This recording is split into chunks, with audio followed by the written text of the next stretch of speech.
a ver 3 bacterias importantes. Miren, yo no sé si se dan cuenta, pero casi a veces yo no tengo mucho, no me gusta mucho leer las diapositivas. No las he quitado porque dije, bueno, las leerán ustedes y algo aprenderán de esa lectura. Esto ya lo he explicado yo en la clase en la mañana, ¿no? Pero en relación a nuestra práctica, sí es importante decir que tiene ciertas actitudes muy especiales, la pseudomonas, en cuanto al diagnóstico. Aunque, ustedes pues no han hecho clases todavía esta mañana, ¿verdad? Siempre pienso que han hecho, pero bueno. Pseudomonas es una bacteria que hay que temerle demasiado. Le tememos, nosotros en la práctica privada, en la práctica médica, mejor dicho, en las diferentes especialidades que se tienen en el hospital, todos le tienen miedo, pánico, le tememos porque una infección por esta bacteria es ya estar pensando en que ese paciente se va a morir, con toda certeza, porque tiene características tan especiales para pensar de esa manera. Tiene una gran cantidad de agentes de patogenicidad en cuanto a su propia estructura y en cuanto a enzimas y toxinas que libera hacia el exterior para ocasionar daño en el huésped. Desde todo punto de vista, ocasionando daño, inhibiendo la respuesta correcta por parte del huésped, provocando necrosis en diferentes tejidos, evitando la recuperación de ellos, evitando la ozonización. Y como característica sumada a todo esto, es que es oportunista. O sea, es una bacteria que es ubicua, se encuentra en todo lugar, en cualquier lugar, pero no ocasiona daño, sino ocasiona daño a aquellas personas que subyacentemente estén sufriendo de alguna enfermedad, y de una enfermedad ni siquiera muy grave, de enfermedades que pueda estar teniendo el paciente, pero que le tengan que obligar a ese paciente a que se mantenga dentro del hospital por tiempos largos. Por ejemplo, cuando un paciente, que no es grave en realidad, como resultado de un accidente tiene múltiples fracturas, ¿no? Algunas, si fueran solamente fracturas no expuestas, no habría problema porque ese paciente puede ser llevado a su casa para que en su casa evolucione su recuperación. Pero cuando a veces son heridas expuestas, o sea, fracturas expuestas, que el hueso se ha roto y al romperse ha roto la parte muscular, la parte de la piel, o sea, se han abierto hacia el exterior, se hace un procedimiento de orientar correctamente la posición de los huesos, pero aquella parte donde se abrió la piel, definitivamente por esa ventana se deja en el yeso abierto para que a través de él se realicen las curaciones. Entonces, como se tienen que curar todos los días, y a veces son áreas importantes, entonces no pueden irse a su casa, ¿no? Tienen que estar hospitalizados y como entenderán, la consolidación de los huesos y la recuperación de esa herida obliga a que tenga que mantenerse por un tiempo largo el paciente en el hospital. Entonces esto es propicio para que esta bacteria pueda instalarse en esta lesión y ocasionar una infección, ¿no? O pacientes que están, por ejemplo, con sondas vesicales por tiempos largos, es propicio que se desarrolle la infección. Estos pacientes que han sido necesario intubarlos,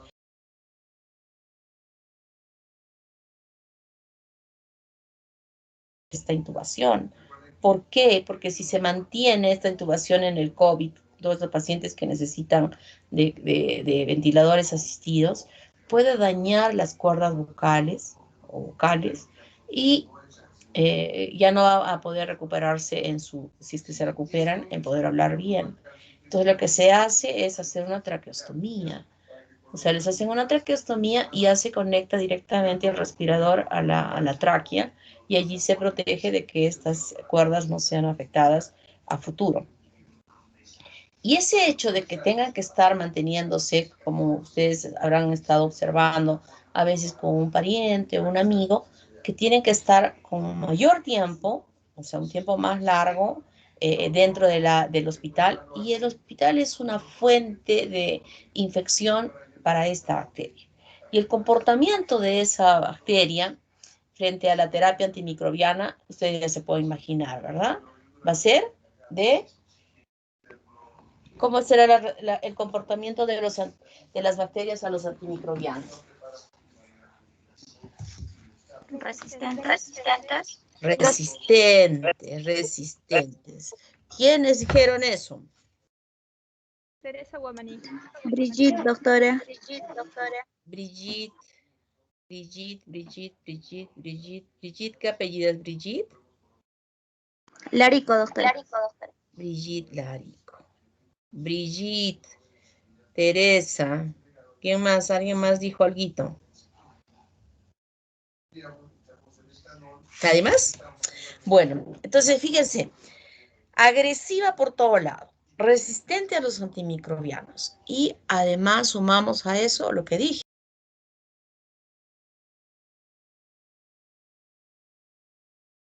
Que conocer en esta bacteria y por la cual le tememos allá, ¿no? Entonces, cuando la infección se está desarrollando, sobre todo en áreas expuestas, como por ejemplo quemados, que ustedes van a hacer el día miércoles su exposición sobre los quemados, y desde ya les digo, quiero que alguien explique las quemaduras, de los grados de quemadura, de ser grado 1, grado 2, grado 3, grado 2A, grado 2B.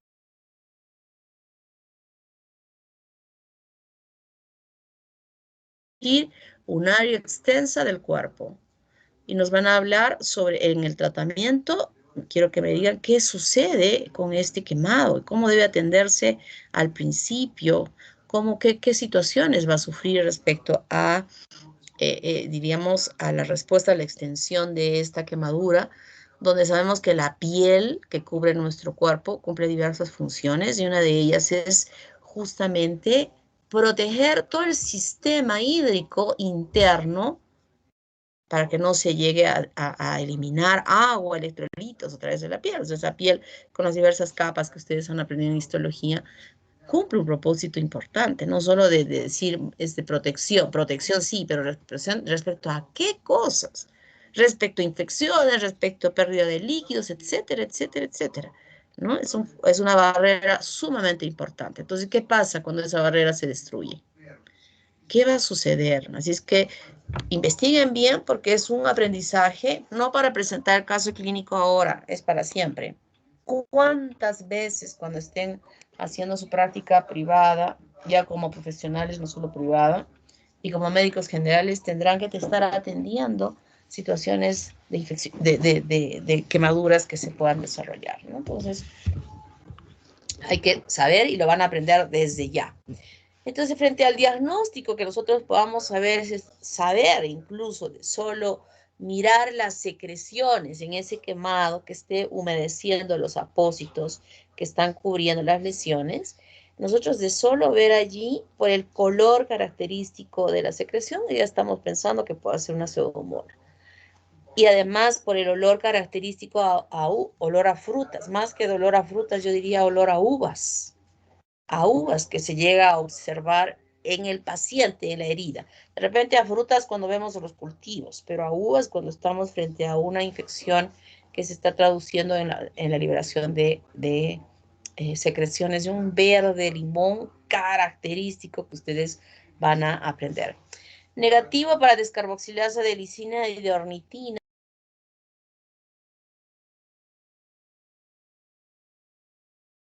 Ácido sulfídrico y es positivo para el citrato de Simmons dentro de las características. OF es una prueba que se hace de oxidación-fermentación, que lo voy a explicar con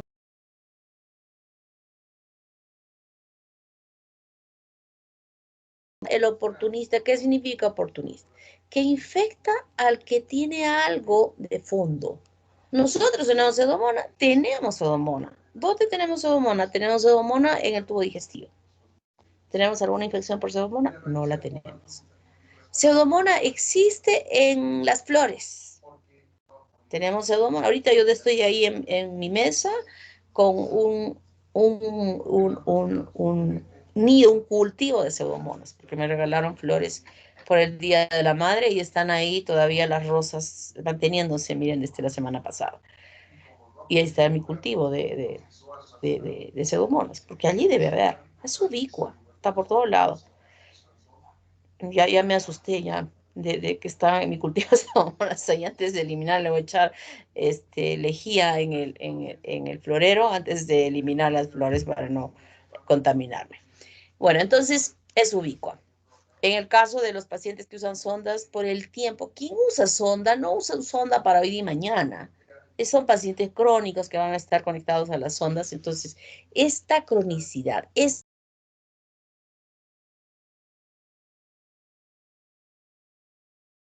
producen beta-lactamasas que degradan o inactivan las cefalosporinas de tercera generación. Entonces, nosotros debemos tener muestras de cualquier parte de nuestro cuerpo, porque tiene el potencial de desarrollar infecciones por cualquier lugar, ojos, oído, o tracto urinario, heces, es decir, de cualquier sitio, ¿no? Entonces, a partir de ello, cultivamos en agar sangre. Son beta-hemolíticos y tienen un brillo especial que se observa claramente sobre el agar. El agar McConkey son colonias redondas, incoloras, pero modifican por la pigmentación al medio de cultivo, que lo ponen de un color más oscuro. No fermentan lactosa, son lactosa negativas. Y en el agar cetrimida es un agar especial que se ve muy bonitas las colonias cuando se usa este agar para su estudio y su identificación. Y puede observarse una fluorescencia con la luz ultravioleta cuando se ve directamente la placa a través de esta visión.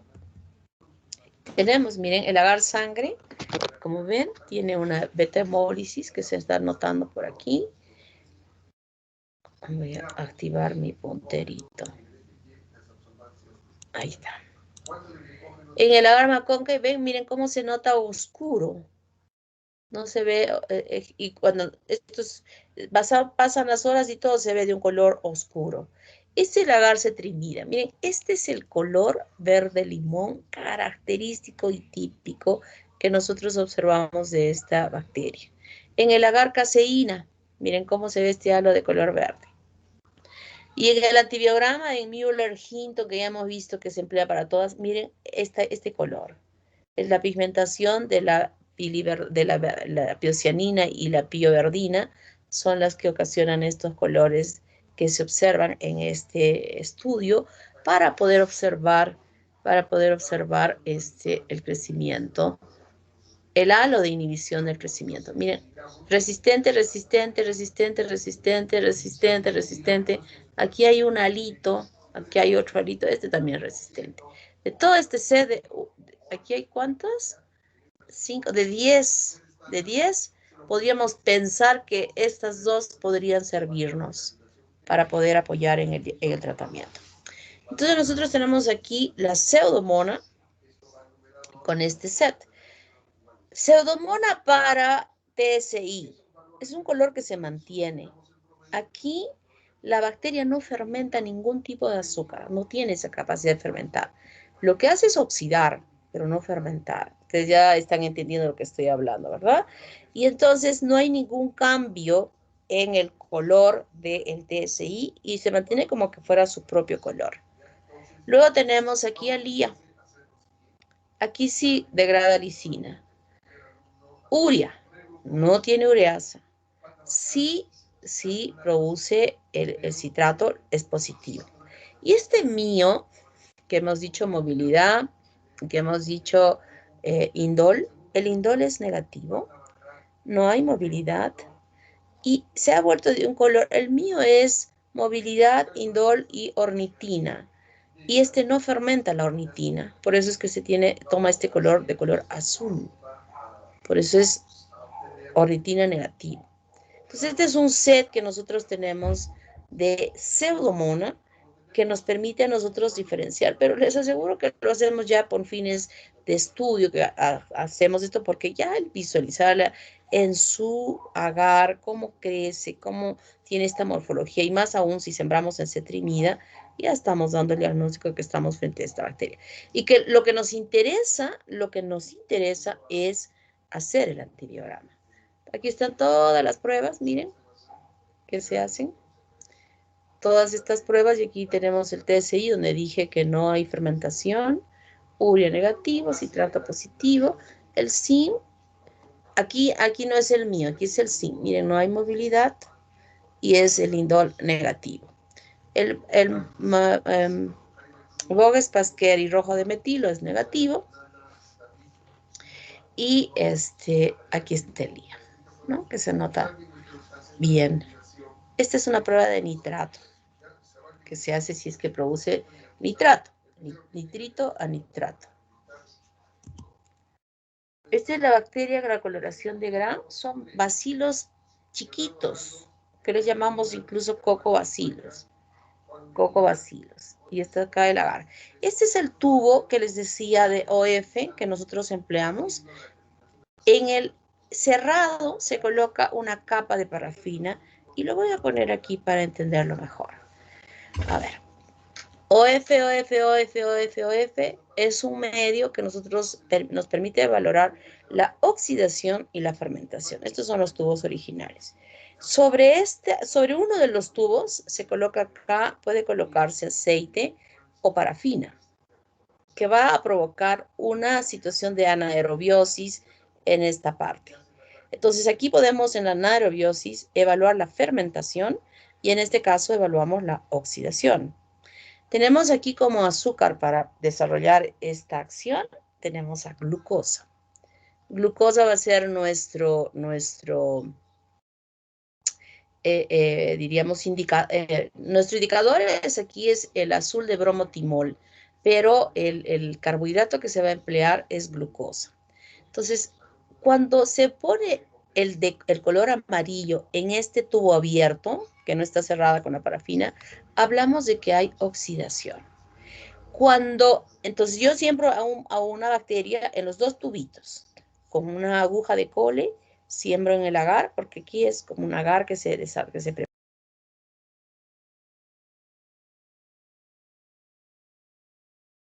de un color amarillo aquí en la parte del tubo de oxidación. Entonces yo voy a deducir aquí, esta bacteria oxida pero no fermenta. En este caso, la bacteria oxida y fermenta. Por eso tengo los dos tubitos amarillos, ¿no?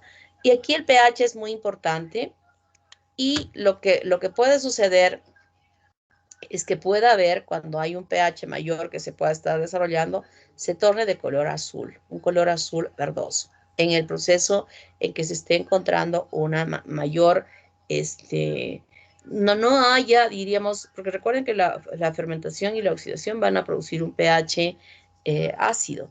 Entonces aquí lo que va a suceder es que se va a poner de color azul. ¿Qué tiene? ¿Cómo sabemos nosotros de acuerdo a esta imagen que tenemos acá? Esto corresponde a Pseudomonas.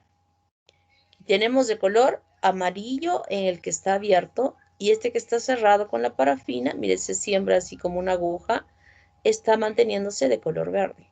Entonces nosotros decimos que Pseudomonas oxida. Y lo que tenemos por acá, OF abierto, positivo. O sea que hay oxidación. ¿Ya? O sea que hay oxidación. Esa es la característica. Esta es otra forma de diagnóstico donde aquí se utiliza el medio de King B. Esta se ve con fluorescencia, con la luz ultravioleta y se ve de este tono y es positivo para esta bacteria. La Pseudomonas, como mencioné hace un momento, definitivamente infecta todo. Miren, ojos. Aquí está produciéndose ya, se hace con unas fluorescencias especiales que hace el oftalmólogo, que lo tiene para visualizar perfectamente bien esta coloración.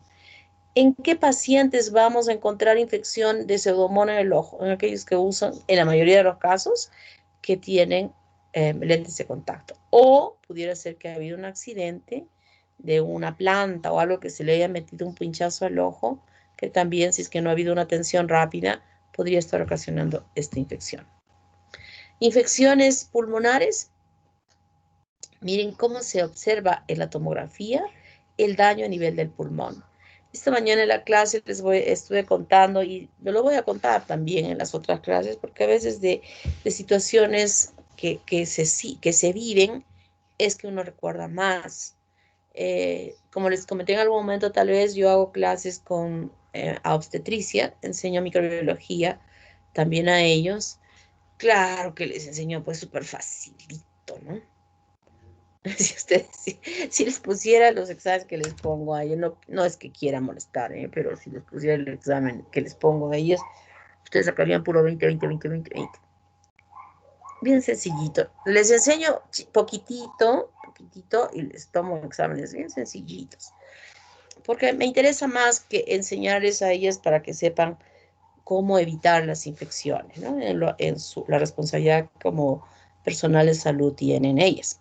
Entonces yo les pregunté, les dije, les empecé a hablar sobre Pseudomonas y les estaba comentando como usted les digo, ¿no? Les estaba diciendo sobre el daño que produce esta bacteria. Y escuché una voz que me decía, lo estoy viviendo en carne propia. Hizo ese comentario. Entonces yo agarré y le dije, a ver, danos tu testimonio para que podamos escucharte. Entonces esta chica era una chica que empezó a contarnos que ahora en enero a su mamá le había dado COVID. Estuvo internada en el hospital, pero logró salir del hospital.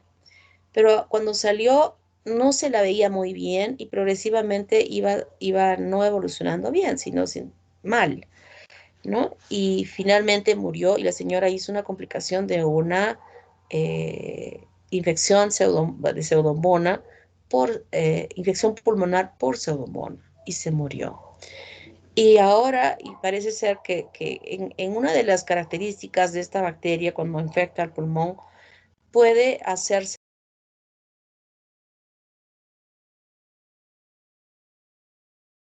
infección, sino que el proceso como que va dañando progresivamente ese pulmón. Entonces la señora claro, cuando salió ya del hospital compartía con su esposo la misma habitación, el mismo, tenía más contacto con su esposo, entonces parece ser, y el señor empezó a sentirse mal, no con COVID, sino con un problema de una infección pulmonar por pseudomonas. Y ahorita el señor está recibiendo una terapia muy agresiva para resolver este problema, pero no está bien. Dice que hace sus cosas, pero probablemente no haya una respuesta satisfactoria y la evolución no sea como tal. Miren cómo se ve en la tomografía estas características del pulmón afectado. Algo que no hemos visto nosotros hasta ahora en las otras infecciones producidas por otras bacterias, fíjense, ¿no? Miren, una situación bastante especial que se puede observar y como referí, puede estar manteniéndose la bacteria por ahí, manteniéndose a raya por la terapia antimicrobiana sin que evolucione, hacerse un daño bastante fuerte, pero está ahí, ¿no? Va a llegar un momento en que definitivamente a una droga que esté empleando, que es tan cara, es carísima, no logre controlar la infección y pueda nuevamente volver a desarrollarse y lo triste será que ya esa droga no va a ser útil para el problema de la infección de ese señor, ¿no? Qué triste, qué pena, que me dio mucha pena en realidad cuando ella contó, porque no pensé que me iba a decir eso, ¿no? De verdad no asumí, pensé que era una lesión un poco más, no de esa naturaleza. Y esa es la situación. Esa es la situación real. Creo que les comenté, les estuve hablando de mi amigo, de mi compañero de promoción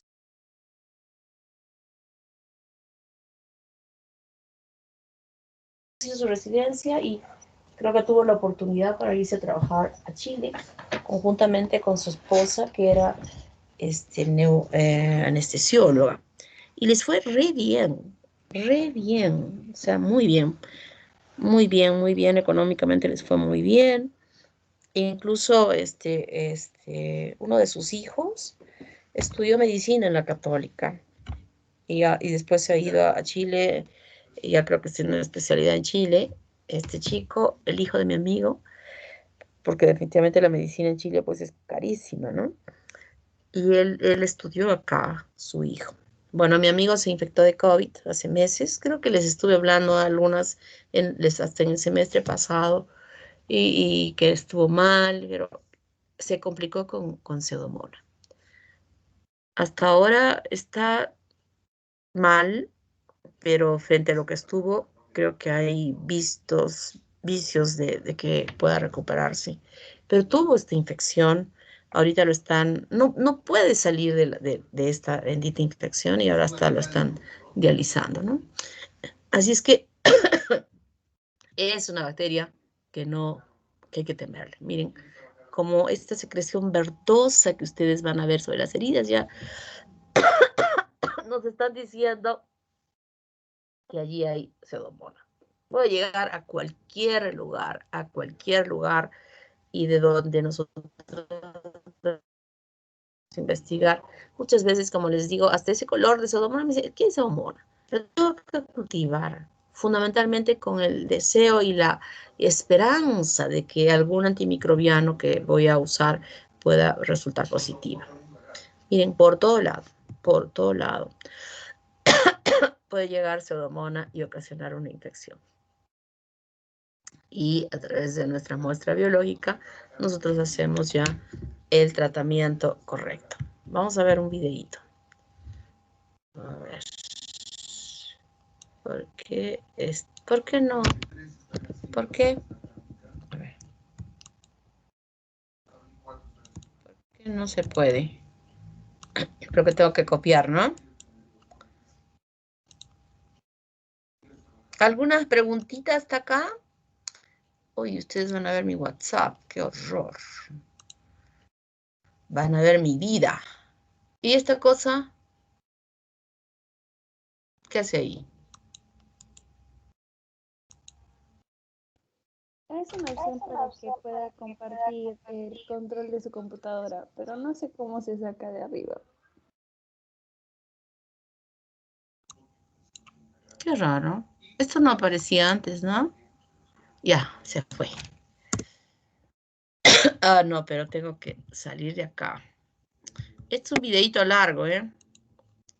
Voy a salir de acá. El-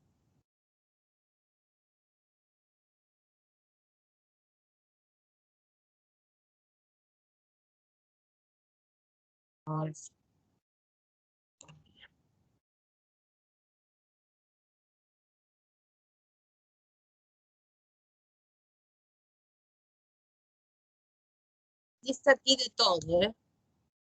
Repaso por todo.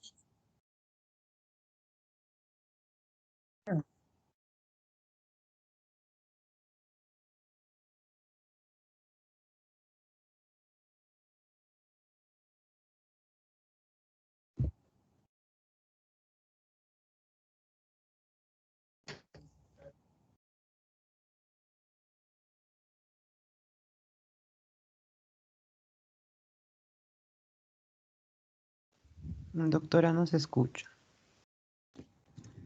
¿Eh? ¿No escucha? Parece que no está compartiendo audio, doctora. Estoy compartiendo.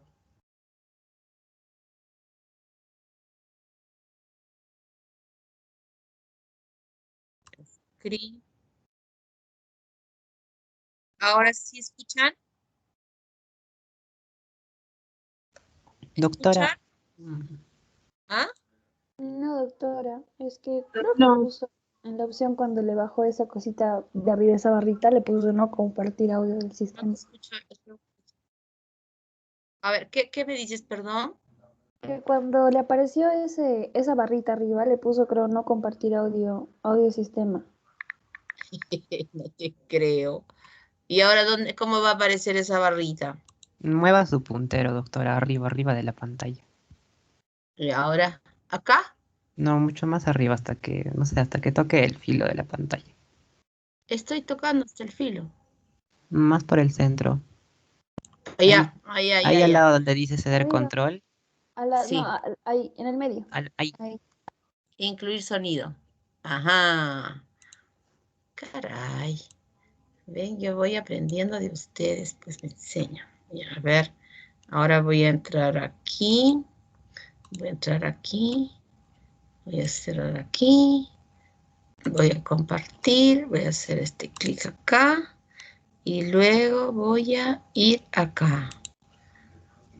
¿Dónde está? Se perdió. Lo saqué. Caray.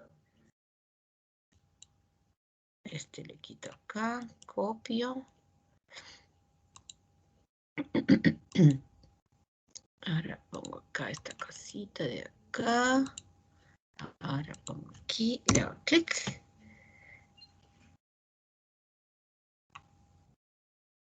Ahora regreso acá.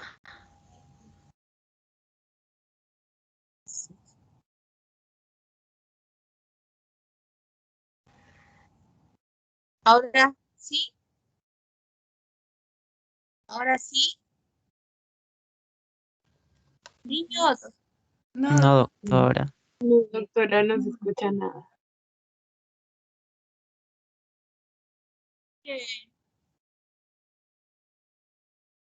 ya, bueno, hagamos una cosa. Ustedes tienen, ya les he habilitado. A ver, escuchen cada uno en su computadora para no perder el tiempo.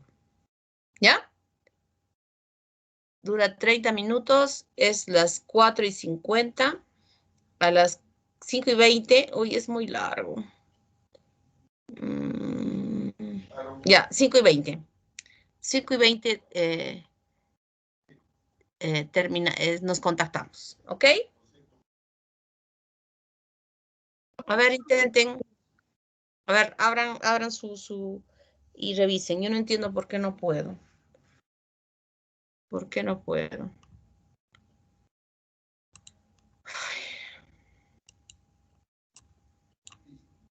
Nunca me ha pasado esto con ustedes, ¿no? Hemos estado bien.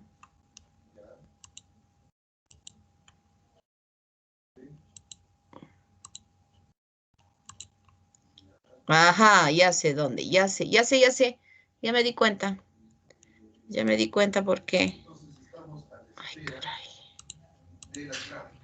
Esto es lo que no moví, pues. Qué tonta. Qué tontita.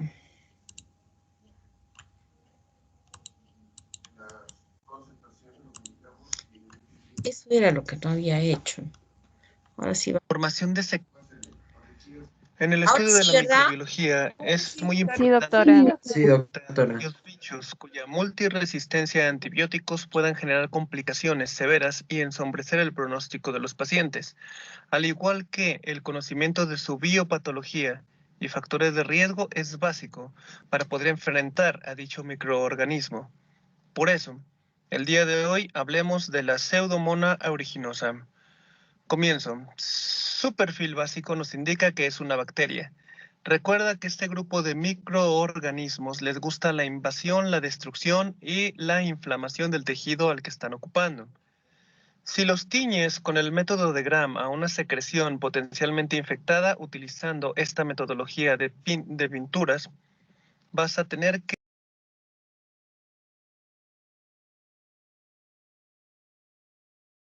requiere, al igual que el cuerpo humano, de la presencia de oxígeno. Al no tenerlo, muere.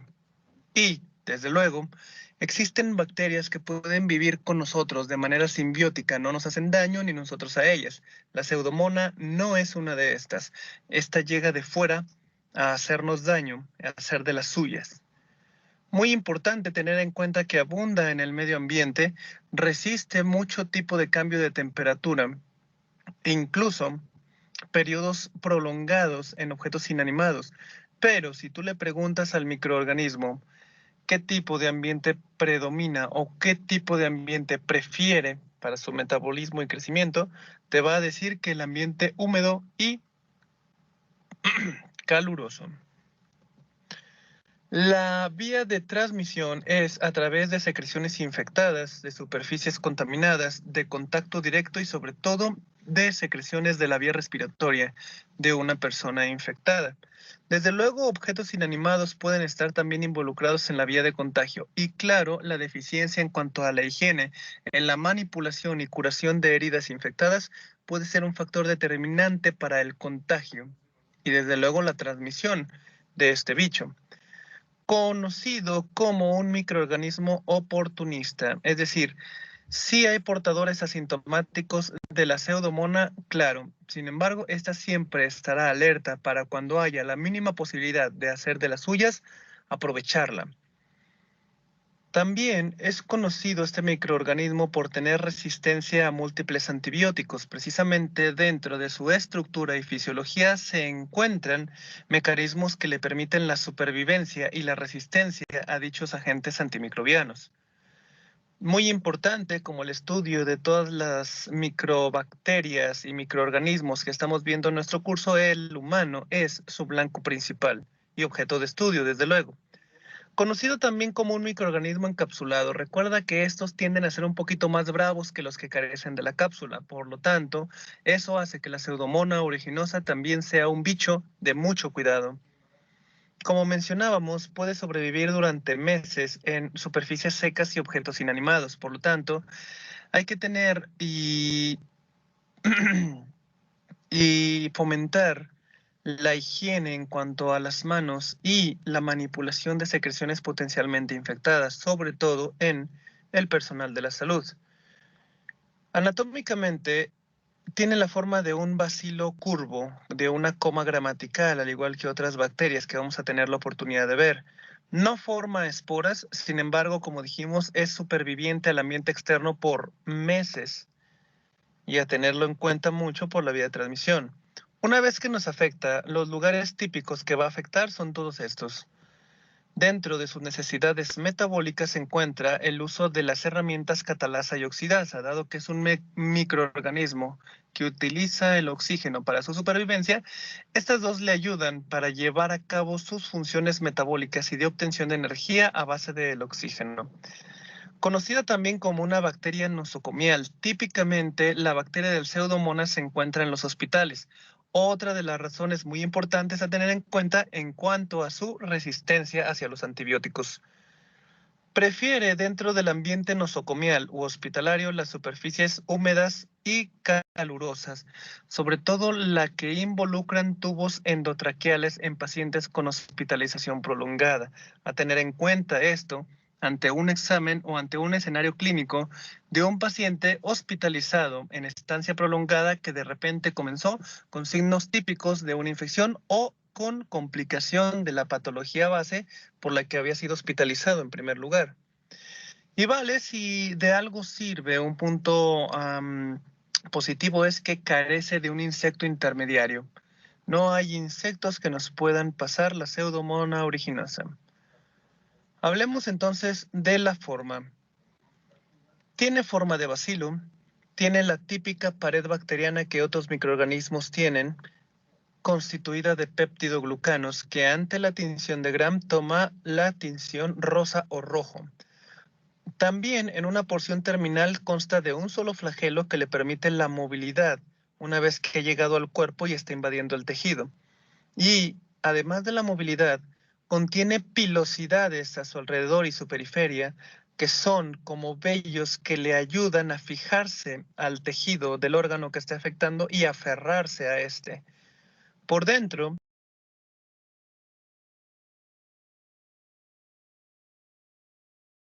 y sus trabajadores ribosomales.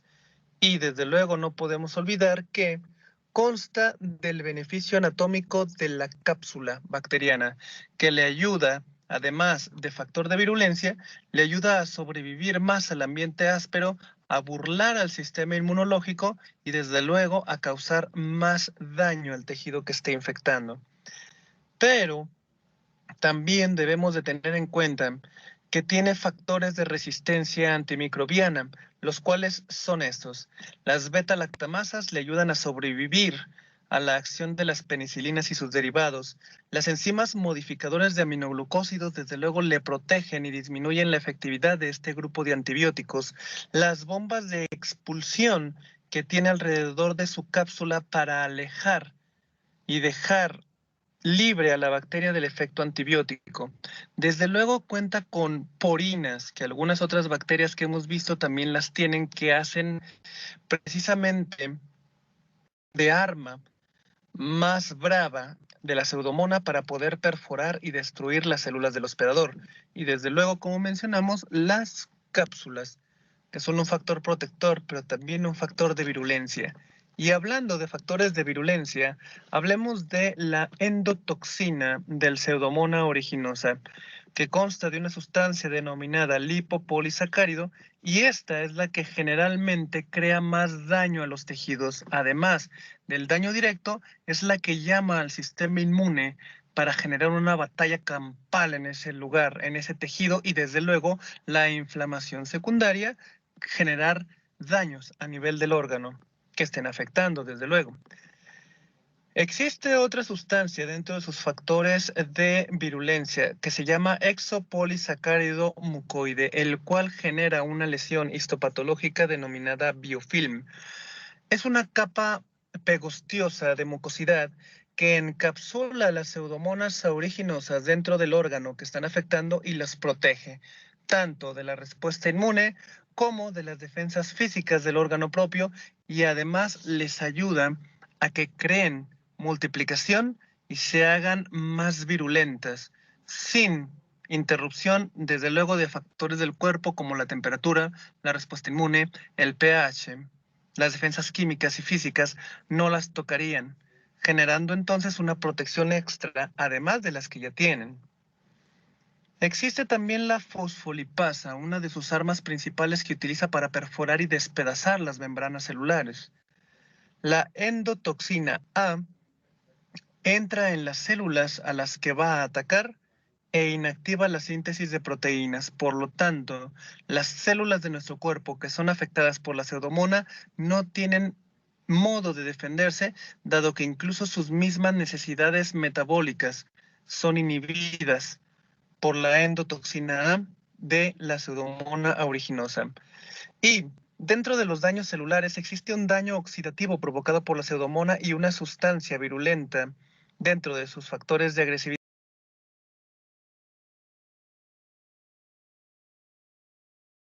Percibe en las lesiones infectadas por la pseudomona un olor a frutos dulces. Y además de un olor a frutos dulces, algunas secreciones y lesiones necróticas que puedes tener por culpa del Pseudomonas aeruginosa viene patrocinado por la pioverdina. Esta es una sustancia quelante del hierro, y el hierro normalmente que es transportado en el cuerpo para la formación de glóbulos rojos es robado, desintegrado, precisamente por esta pioverdina, la cual a su vez daría una coloración azulada violácea a las lesiones en el órgano o tejido que esté infectando. Y por último, como habíamos mencionado, la cápsula, que le da protección, mayor agresividad y, desde luego, llama a la pelea contra el sistema inmune, favoreciendo la inflamación, el fallo y daño al órgano afectado.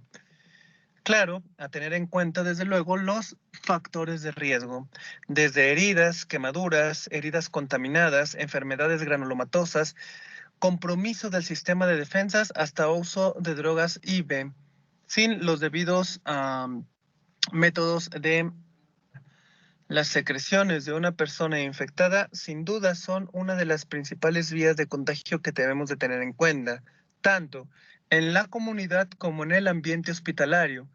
Tanto familiares de pacientes en cuidados prolongados como el personal de salud debe de extremar las precauciones precisamente para evitar la contaminación, la transmisión y el esparcimiento de dicha bacteria.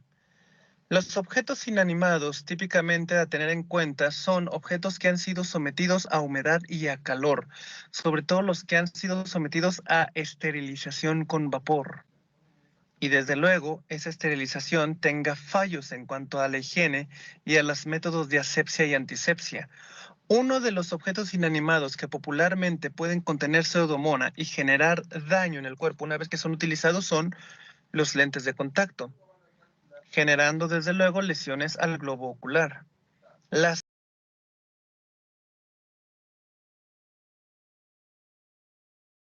heridas de la piel o mucosas, ya sean heridas punzantes, cortantes, heridas químicas, físicas por fricción o por fuego, siempre que estén contaminadas tendrán mucha posibilidad de ser contaminados con pseudomonas, al igual que de otras bacterias como el Clostridium tetani.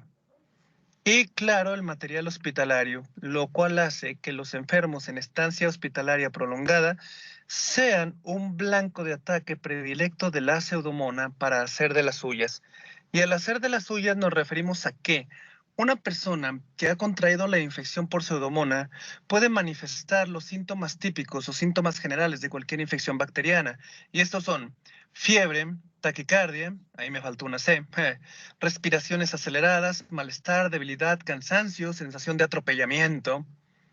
Y en cuanto al conteo sanguíneo, típicamente puede presentar un aumento en los conteos de glóbulos blancos. Sin embargo, si la enfermedad evoluciona a datos más específicos, pueden venir consecuencias al organismo como el choque séptico. Sobre todo en el contexto cuando los pacientes están comprometidos inmunológicamente, que las defensas están mermadas, nada le puede impedir a la pseudomona que haga de las suyas, inflame, destruya, pero sobre todo invada. Cualquier bacteria que invade lo suficiente en el cuerpo humano puede llegar al riego sanguíneo. Y eso es desastroso. ¿Por qué?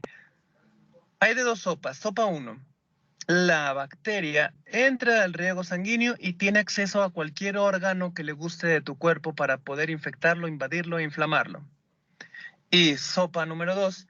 Una vez que están los microorganismos bacterianos, por ejemplo la pseudomona, dentro del riego sanguíneo y ahí libera sus factores de virulencia, el vaso sanguíneo, la arteria principalmente, reaccionará con una liberación de agentes vasoactivos como la histamina, generando una vasodilatación generalizada, lo cual nos crearía un déficit en el riego sanguíneo hacia los órganos. Es decir, todos los órganos del cuerpo no recibirían la sangre ni en cantidad ni en chorro adecuado porque las arterias se aguadaron, se dilataron y no permitieron que la sangre fluyera con la fuerza y la rapidez normal. Todo por culpa de los factores de virulencia de la pseudomona que fueron liberados adentro de la misma. Y eso, al fallo orgánico múltiple causado por un mal riego sanguíneo a los tejidos, consecuencia de factores virulentos bacterianos adentro del endotelio de la arteria, se denomina choque séptico. Sencillo, ¿ah? Bien. Otro de los lugares típicamente preferidos por la pseudomona a atacar en el cuerpo humano es la piel, principalmente los folículos pilosos o las glándulas sudoríparas, generando inflamación de los mismos, enrojecimiento, dolor y sobreinfecciones de otros microorganismos bacterianos, sobre todo los que viven permanentemente en la piel, como el Staphylococcus aureus. Esta situación se denomina foliculitis. La buena noticia es que, en cuanto a la pseudomona atacando esta zona de la piel, suele ser una infección muy leve, autolimitada, que incluso no requiere de tratamiento. Generalmente se presenta en personas que frecuentan albercas muy tibias o aguas termales. A tener en cuenta mucho eso, ahora que todos son naturistas. Bien. Pero también, y hablando de lesiones importantes, profundas y contaminadas, pueden aparecer en personas con inmunidad comprometida o incluso con enfermedades crónicas que comprometen el riego sanguíneo en partes corporales lejanas al corazón. Por ejemplo, los diabéticos y el mentado pie diabético. El pie del diabético es consecuencia de un mal riego sanguíneo. Se empieza a formar necrosis y comienza a haber ulceraciones. Estas ulceraciones pueden ser sobreinfectadas por una gran gama de microorganismos, la pseudomona incluida en ellos. Típicamente las pseudomonas en estas personas, cuando sobreinfectan sus heridas, crean una lesión denominada ectima gangrenoso. Y ese ectima gangrenoso tiene una secuencia típica en la cual primero sale una callosidad que posteriormente se convierte en una ampolla. Esa ampolla rápidamente revienta, genera una lesión violácea verdosa que posteriormente y muy rápidamente progresa a la necrosis, lo cual es típico de las lesiones por el pseudomona y desde luego ensombrece el pronóstico del paciente que la padece.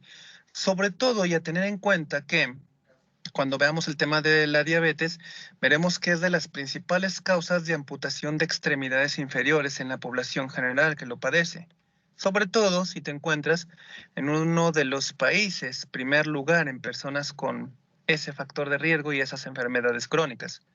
Bien, a tener en cuenta que la manipulación de la vía urinaria, sobre todo en el ambiente hospitalario, por ejemplo, en el contexto de una retención aguda de orina por problemas de hiperplasia prostática, requieren obligadamente de utilización de sondas de látex y se deben de poner esas sondas, las sondas Foley, desde luego, con la mayor técnica de asepsia y antisepsia. ¿Por qué? Si están contaminadas con pseudomona o es una mala manipulación por parte del cuidador del paciente o de el personal a cargo de llevar a cabo los recambios, puede haber una contaminación tanto de la vejiga como de la uretra y eso generar infecciones urinarias de repetición, estenosis de la uretra, hematuria y sobreinfecciones bacterianas. A tener en cuenta eso y cuidar mucho ese aspecto del personal de la salud.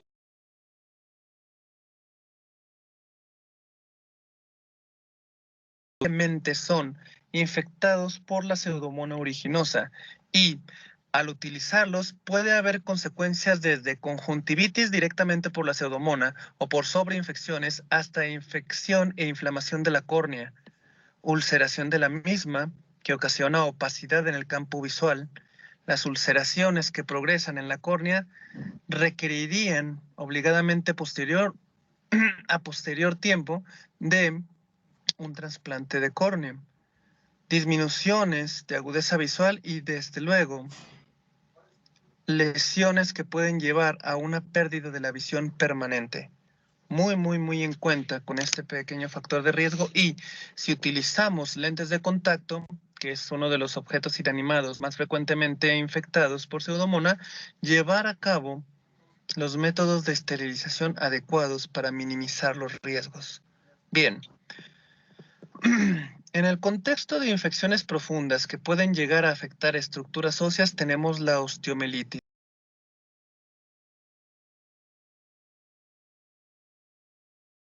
Extremidades inferiores sobre todo. ¿Por qué?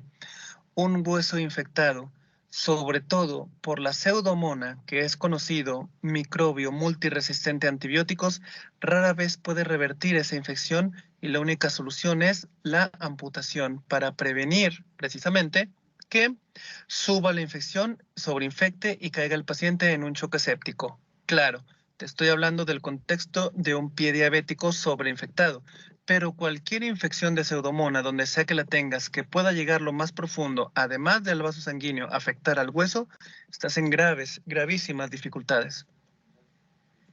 Muy importante para las personas que gustan de meterse a estanques con agua tibia, a albercas demasiado calientes, pero sobre todo con malas medidas de higiene, albercas contaminadas que más que transparentes se ven verdes, tengan mucho cuidado porque la pseudomonas se encuentra mucho en este ámbito y si no tienes la protección en cuanto a al conducto externo auditivo, este puede ser víctima de la infección por pseudomonas, generando infecciones que pueden llevar desde la otorrea hasta la otorragia, inflamación, pérdida de la audición, abscesos infecciosos, mastoiditis, sobreinfecciones bacterianas e incluso infecciones en el oído medio, en el oído interno o en el oído externo que puedan profundizar y alcanzar membranas meningias.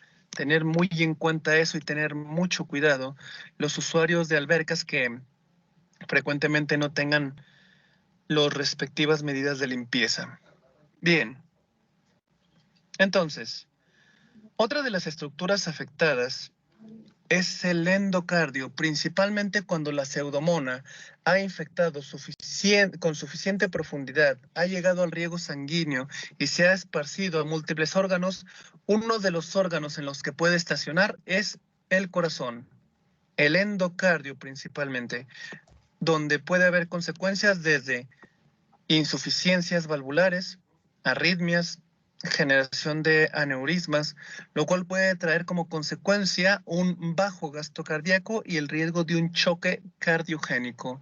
Hay que tener en cuenta esto y los factores de riesgo para poder prevenir esos catastróficos desenlaces. Y Desde luego, no podríamos hablar de la pseudomonas sin hablar de sus complicaciones pulmonares, principalmente en personas en el contexto de una deficiente respuesta inmune, pero también enfermedades de nacimiento, como los niños que padecen fibrosis quística, cuya manifestación principal, o una de las principales al menos, es la formación de secreciones endobronquiales viscosas que, más que servir para eliminar los microorganismos invasores, los atrapan y les favorecen la invasión, la inflamación y la destrucción del tejido pulmonar, generando neumonías de repetición y de difícil control, tos, dificultad para la respiración, cianosis y, muy importante, habíamos mencionado que el biofilm era una bolsa con mucosidad bastante pegostiza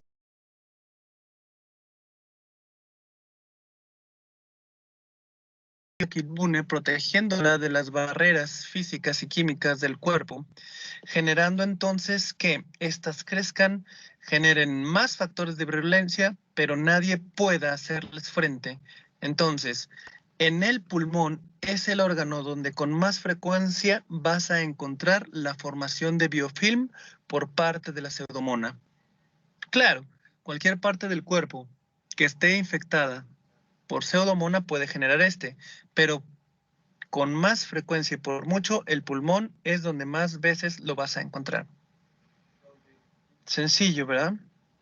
Entonces, como ves, la pseudomona puede causar mucho daño. Lo malo es que tienes muchos factores de virulencia con esta bacteria. También tienes gran resistencia a antimicrobianos y tienes grandes factores de riesgo que ponen a la población vulnerable a esta infección devastadora. Por lo tanto, a tener en cuenta la metodología diagnóstica. Primero, desde luego, el diagnóstico clínico no puede faltar. Lo que vemos, lo que palpamos, lo que auscultamos y lo que percutimos, pero sobre todo lo que interrogamos al paciente, nos va a orientar al contexto de la infección. Claro que los cultivos de las secreciones potencialmente infectadas, de donde sea que las tomes, de donde sea que las encuentres, ya sea en la vía respiratoria, ya sea en la vía cutánea o incluso hemocultivos, nos va a ubicar dónde se encuentra la pseudomona. Y estos son muy importantes porque nos ofrecen un antibiograma, el cual nos informará a qué antimicrobianos es resistente la pseudomona, pero ante qué antimicrobianos puede sucumbir. Y eso nos va a ayudar mucho para direccionar la terapéutica y evitar las severas complicaciones de la pseudomona. Claro, en un conteo sanguíneo vamos a encontrar la presencia de aumento en las células blancas. La tinción de Gram de las infecciones potencialmente portadoras del pseudomona nos va a ayudar bastante. Encontraríamos bacilos con tendencia a lo curvo, gram negativos que se pintarían de rojo. Lo importante es llegar a un diagnóstico certero para establecer lo más prioritariamente posible el antibiótico y erradicar esa pseudomona antes de que las complicaciones que ya mencionamos se presenten.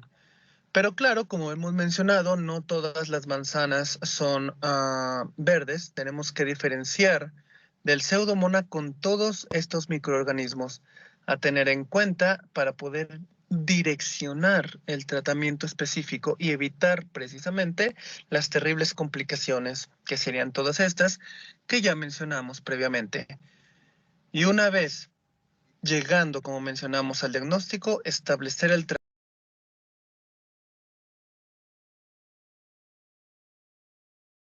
antibiograma, pero los más populares para acabar con la pseudomona son todos estos, de los cuales vamos a ondear más adelante en nuestra clase de farmacología. Y si de datos relevantes para presentar un examen de destreza clínica se trata, te recomiendo los siguientes puntos a tener en cuenta. Número 1, las causas de infecciones hospitalarias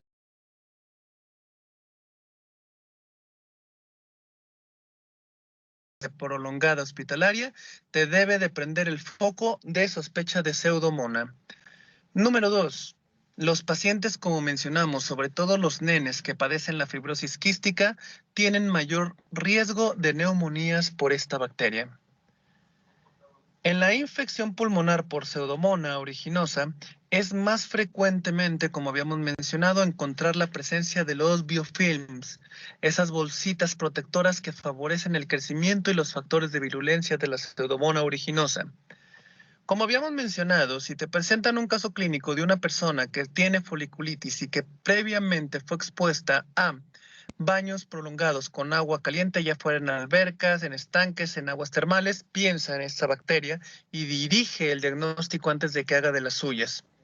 Bien, como te mencioné también, piensa en un paciente que tiene un pie diabético, el cual tiene infecciones a profundidad que llega hacia los huesos y una de las principales microorganismos a descartar es la Pseudomonas aeruginosa y sus temibles consecuencias para evitar precisamente los desenlaces sombríos como lo es la amputación supracondilia, temas que vamos a tratar más adelante, claro. Muy importante en cuanto al contexto de las endocarditis por la Pseudomonas, la válvula tricúspide es la que con mayor frecuencia se afecta, generando en la mayoría de los casos una condición de insuficiencia y mal cierre valvular de la misma valvulita tricúspide que, como ya sabemos, es la que separa a la aurícula derecha del ventrículo derecho. Bien, los lentes de contacto, como mencionamos, y las lesiones oculares, tanto de la conjuntiva, la esclerótica y la córnea, deben de tener en cuenta a la Pseudomonas aeruginosa y empezar el tratamiento antes de que merme o disminuya la agudeza visual y, claro, el daño se vuelva permanente. Y por último, la secuencia en cuanto a lesiones cutáneas que empiezan con ampollas que progresan rápidamente a úlcera y a necrosis en contexto de un paciente con defensas disminuidas, debes de sospechar a la Pseudomonas aeruginosa, creando esa enfermedad que se llama ectima gangrenoso. Sencillo, ¿eh? Bien. ¿Tienes algún dato más que aportar en cuanto al conocimiento que nos pueda ayudar a nuestro estudio de la Pseudomonas? Te lo vamos a agradecer mucho. Bueno, ya con este videíto más ya están hechos unos tromes, ¿verdad? Niños, bueno, ahora vamos a hablar de Helicobacter pylori.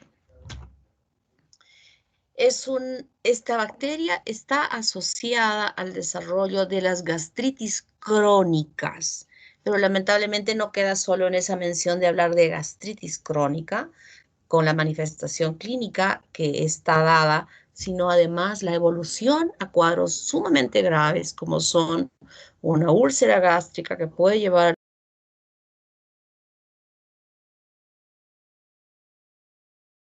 la úlcera, o de evolucionar a cánceres como el adenocarcinoma o el linfoma gástrico, asociado a la presencia de esta bacteria por las características que ella posee. Entonces, hablar de Helicobacter pylori es hablar de este cuadro que se manifiesta cuando nosotros tenemos una situación bastante especial y a la cual lamentablemente nos acostumbramos, porque no es algo que me muero de dolor y que me estoy retorciendo de dolor para que me atiendan, no.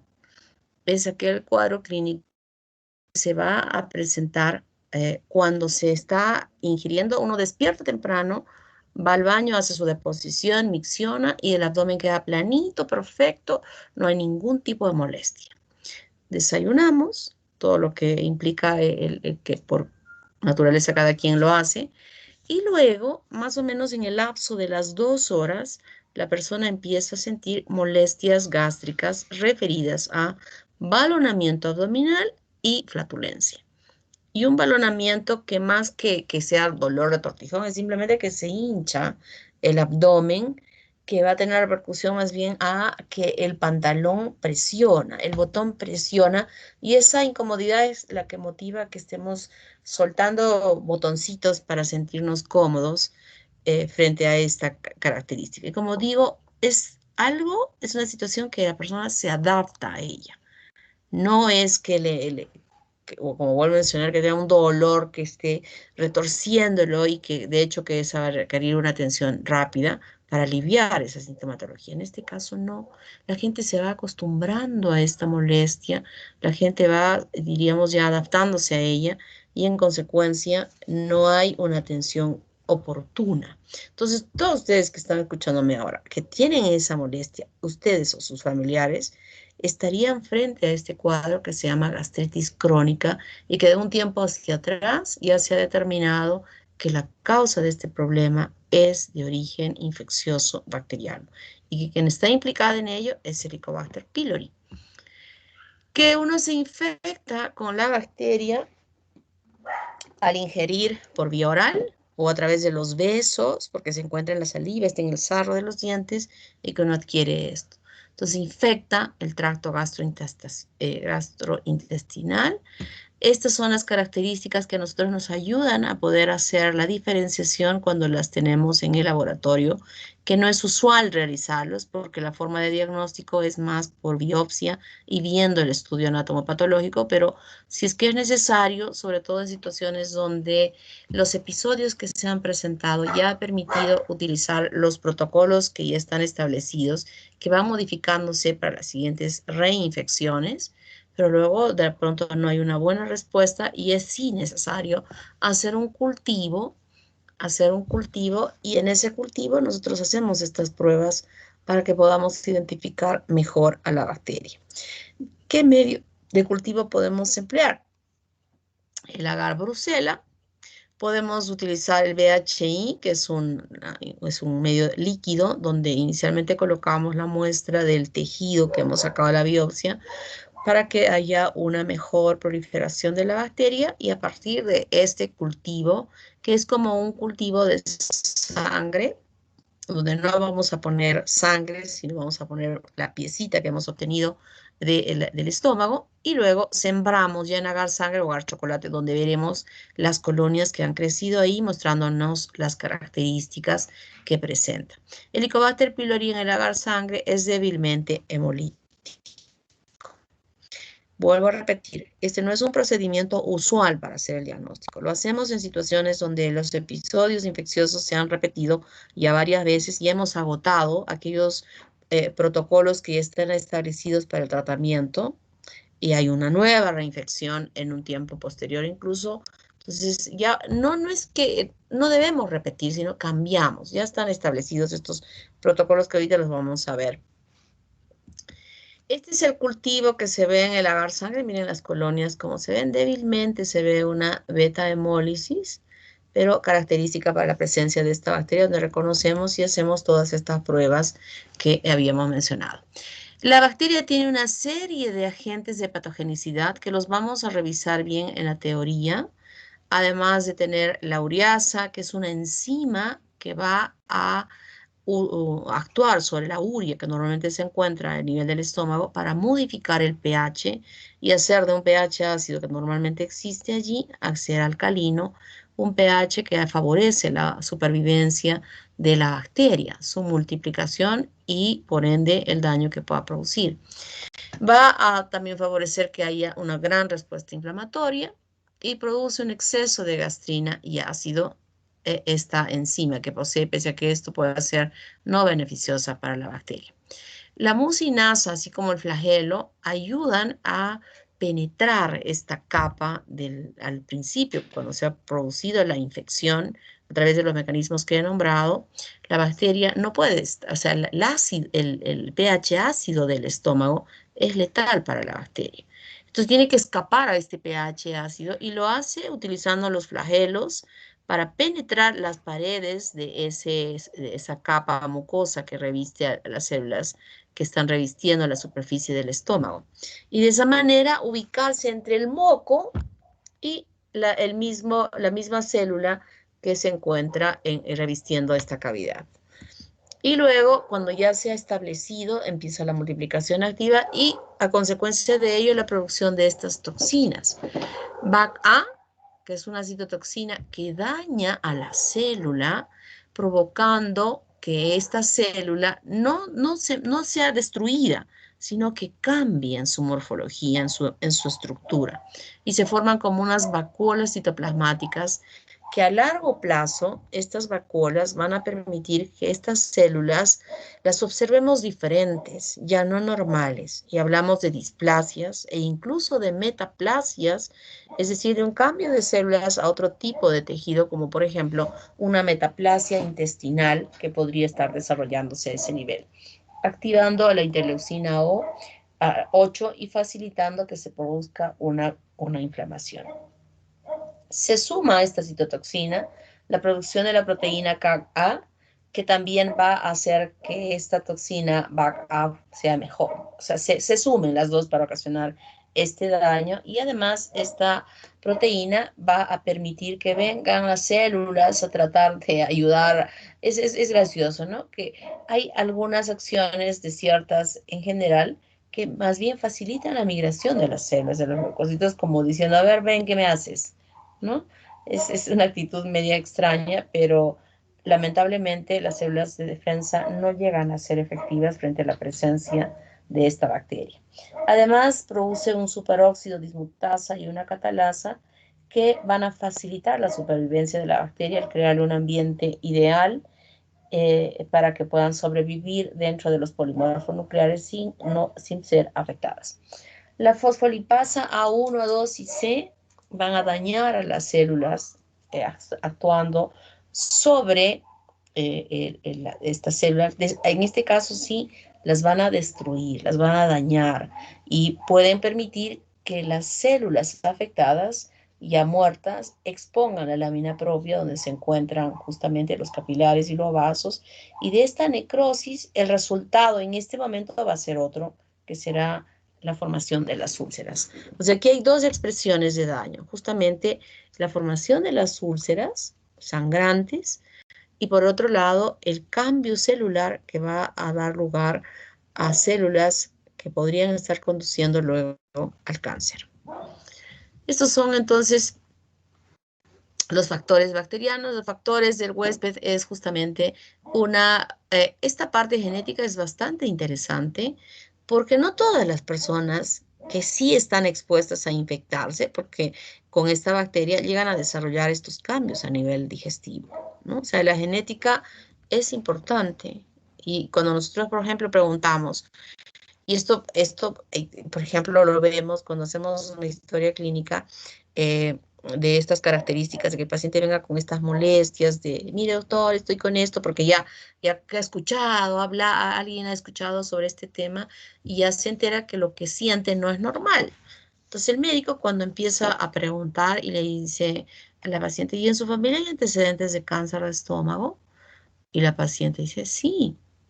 Entonces, cuando ya vemos esa afirmación, tenemos que hacer un examen más exhaustivo de esa persona en relación a esta situación, ¿no? Y como vimos, puede conducir a situaciones muy graves como las gastritis crónicas que van a evolucionar a una úlcera o a esta situación. Por ejemplo, yo les comento sobre mi mamá.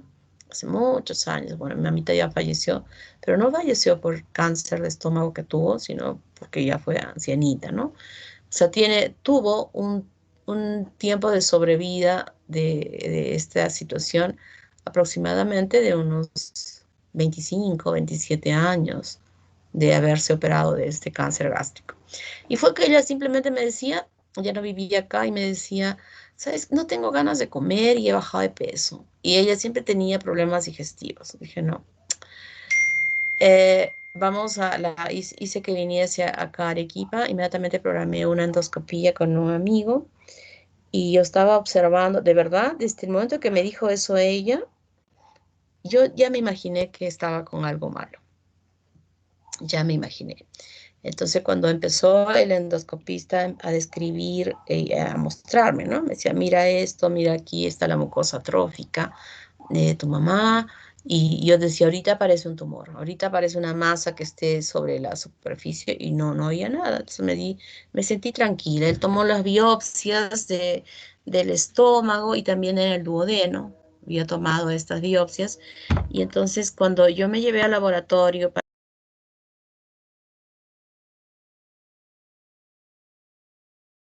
estudio directo de la muestra en el laboratorio. Cuando yo puse la lámina al microscopio raspando algo del tejido de una de las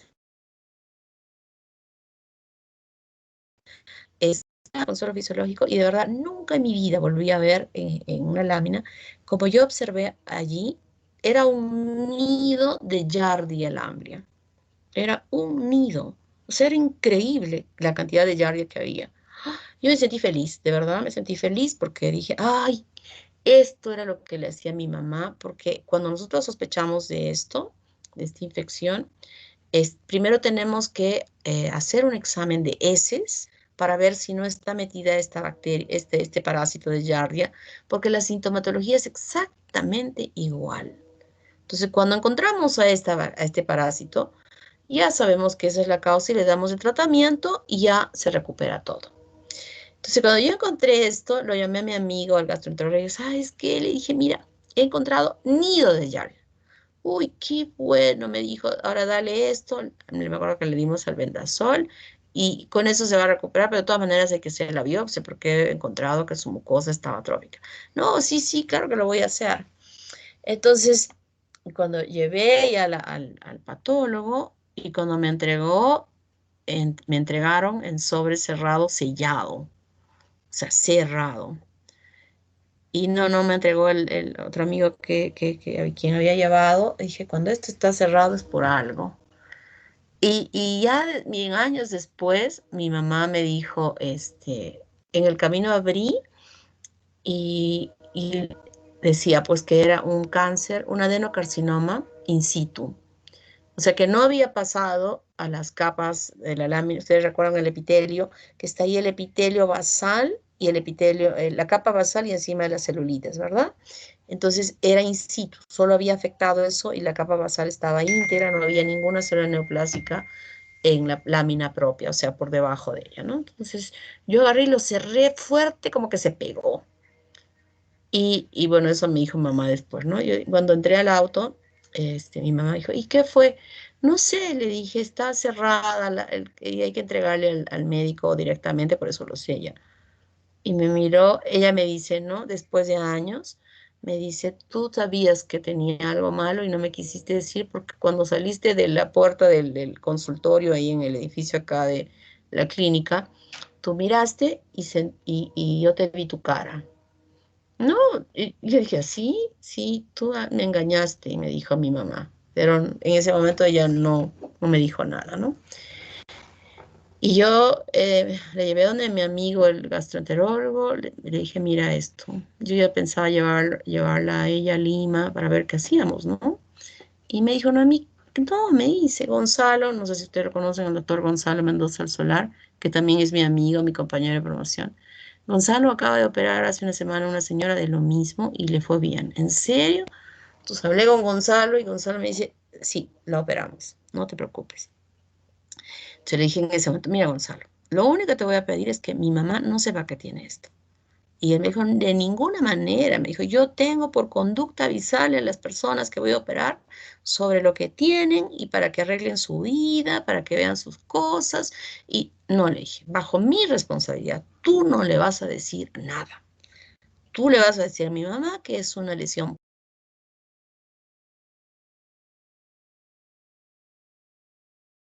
Y él me dijo, no estoy de acuerdo, pero bueno, o sea, miren, porque yo estaba segura que si mi mamá le decía que tenía un cáncer, mi mamá al día siguiente se moría. Y bueno, la operaron, fue in situ, me sacaron 3/4 partes del estómago porque estaba totalmente extendido, con biopsias por congelación.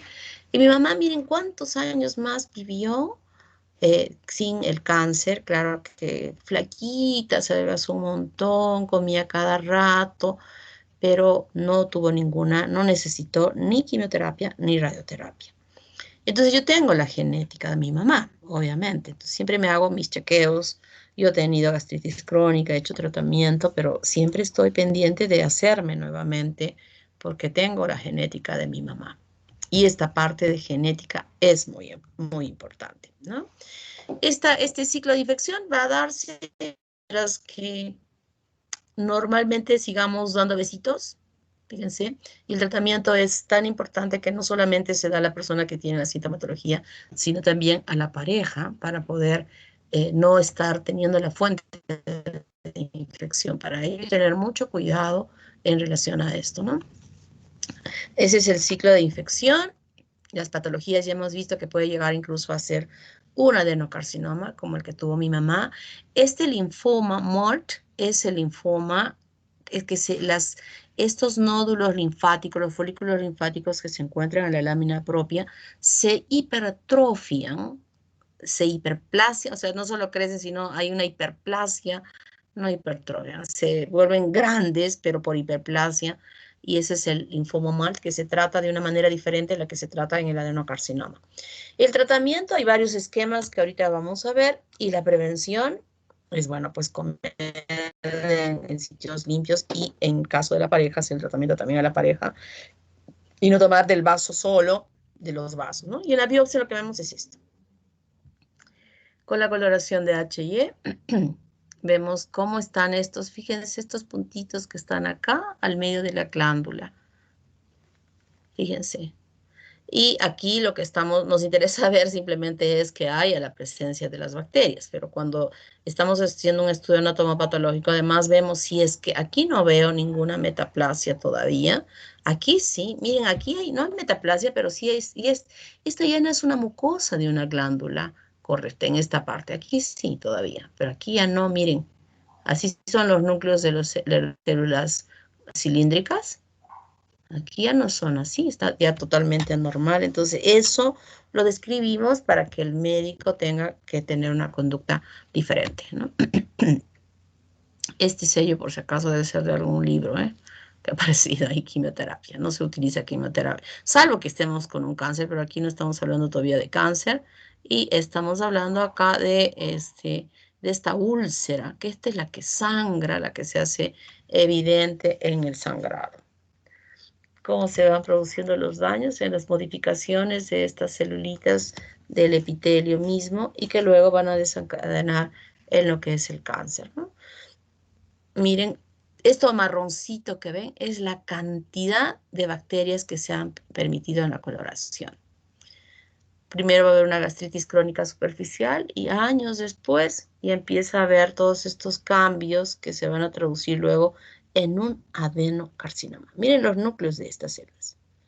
Oscuritas, grandes, y esto ya estamos hablando aquí de un adenocarcinoma. No nos ha puesto la doctora de un linfoma para que ustedes puedan observar. Y estas son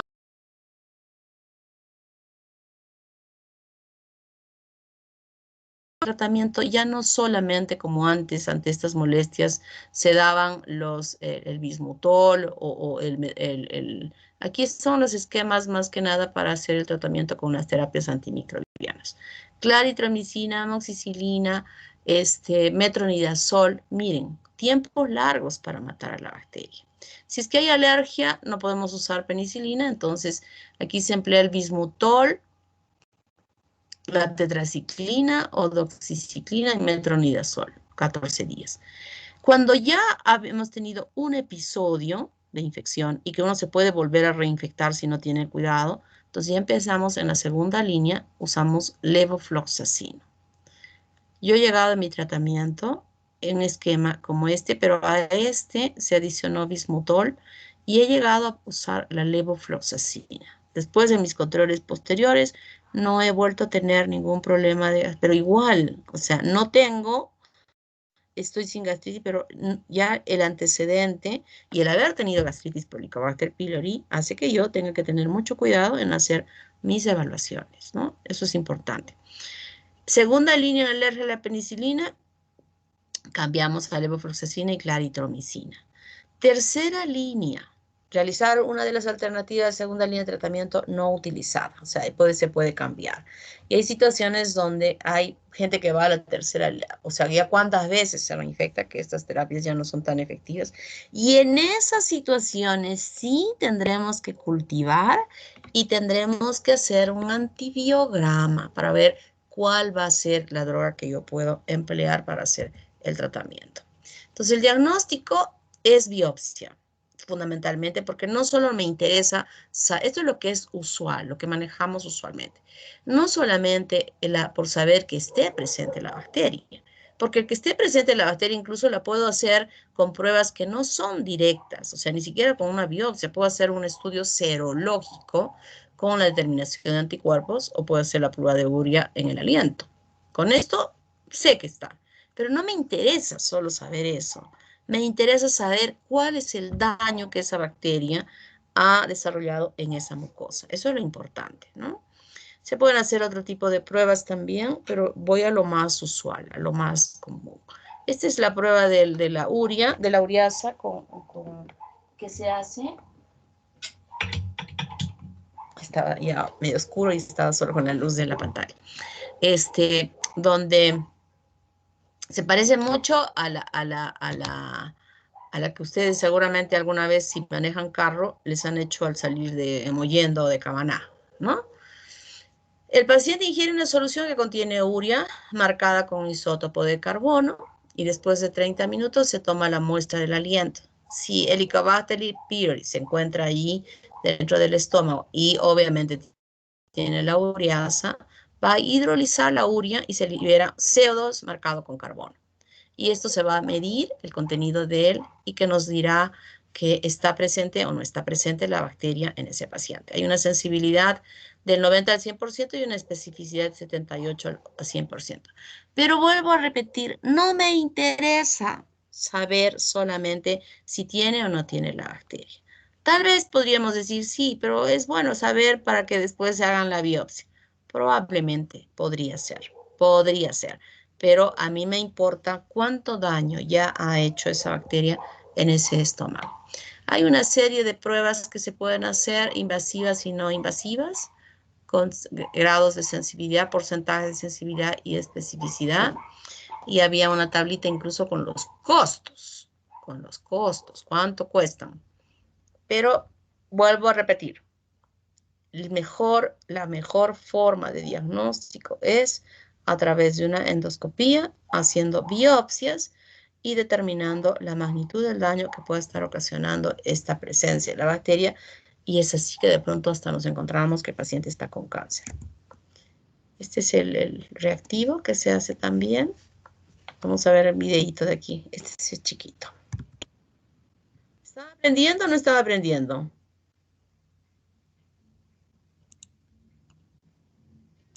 Por lo visto no estaba aprendiendo porque nadie me contesta. Niños. Aquí estamos. Sí, doctora. ¿Están ahí o se han dormido o se han ido? No, sí estamos aquí, doctora. A ver, este es un video chiquito del laboratorio Roe. ¿Qué es el P-test y en qué consiste?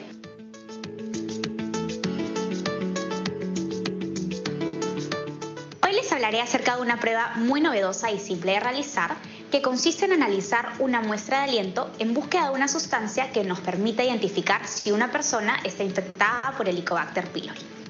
El Helicobacter pylori se adquiere por la ingesta de agua sucia o de alimentos contaminados y es la responsable de muchas enfermedades como la gastritis, la úlcera péptica, el linfoma gástrico y el cáncer gástrico, razón por la cual su diagnóstico y tratamiento oportuno para erradicar la bacteria es de suma importancia. Esta bacteria se desarrolla únicamente en el estómago ya que posee ciertas características que le permiten vivir en un medio ácido. Una de estas es la producción de la enzima ureasa. La enzima ureasa convierte la urea en dióxido de carbono y amoníaco. El amoníaco va a neutralizar la acidez del estómago y va a darle un ambiente perfecto para que la bacteria se desarrolle. El P-test consiste en pedirle al paciente que ingiera una cápsula de urea marcada con carbono 13 o carbono 14. Luego de 10 minutos se le va a pedir al paciente que expire en un tubo. Al exhalar, la presencia de dióxido de carbono marcado con carbono 13 o carbono 14 en el aire expirado nos indicará la presencia del Helicobacter pylori en el paciente. Esta prueba generalmente se recomienda usarla en pacientes que anteriormente han sido diagnosticados de infección por Helicobacter pylori y en las cuales se desea determinar si el tratamiento pudo erradicar la infección sin necesidad de realizar una endoscopía de una forma tan pronta, ya que es importante resaltar que la prueba de oro para el diagnóstico definitivo, sobre todo primario, de infección por Helicobacter pylori es la realización de endoscopía alta y la toma de biopsia. Ya está, ratificado. ¿No? Ratificado. Bueno, ahora vamos a ver a Vibrio cholera. Vibrio cholera es una bacteria importante porque a pesar de que la habíamos estudiado, yo particularmente cuando estudiaba medicina lo estudié como algo cultural, que sabía que existía esta bacteria, pero jamás nos imaginábamos que esta bacteria podía llegar al Perú.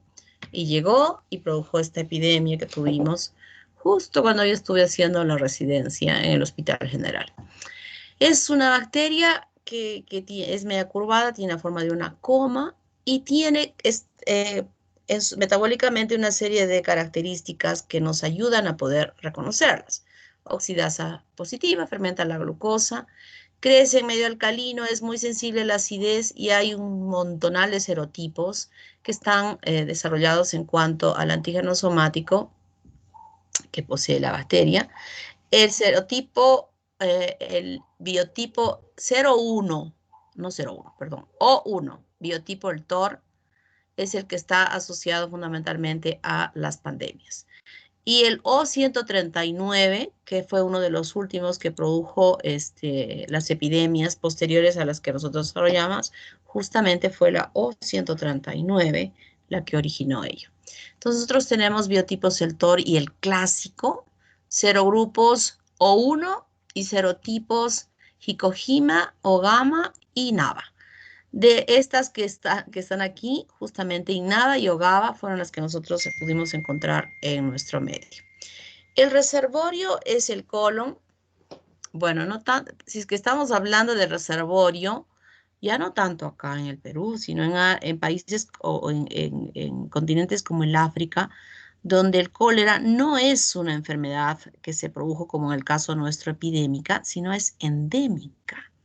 O sea, permanentemente se presentan casos como que nosotros hablamos aquí de diarreas por Escherichia coli enterotoxigénica, exactamente igual se producen las infecciones por esta bacteria en el África, ¿no? O sea, ya es endémica. Y entonces en ese caso sí podríamos hablar como reservorio el colon. La dosis infecciosa es más de 10. 7 puede considerarse, imagínense un número tan pequeñito que pueda producir la infección. La transmisión es el consumo de alimentos que están mal cocidos y que estén infectados, como por ejemplo cangrejos, pescado, esto en contaminaciones incluso en el mar, o consumo de agua contaminada con material fecal, que fue en aquellos casos que se produjo fue justamente de esa naturaleza. Claro, que la gente que se infectó eliminaba las heces y podía contaminar. En nuestro medio, imagínense que supuestamente para la parte superior de Caima, donde hay chacras y son a los lados del río, podríamos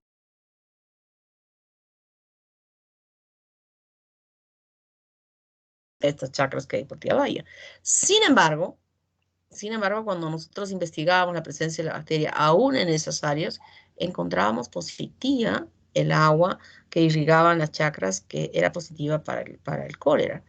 Entonces, probablemente había gente que defecaba en alguna de las acequias que cerca a ellas o a las acequias que podían estar infectando a estas personas, a estas aguas que nosotros llegábamos a estudiar, ¿no?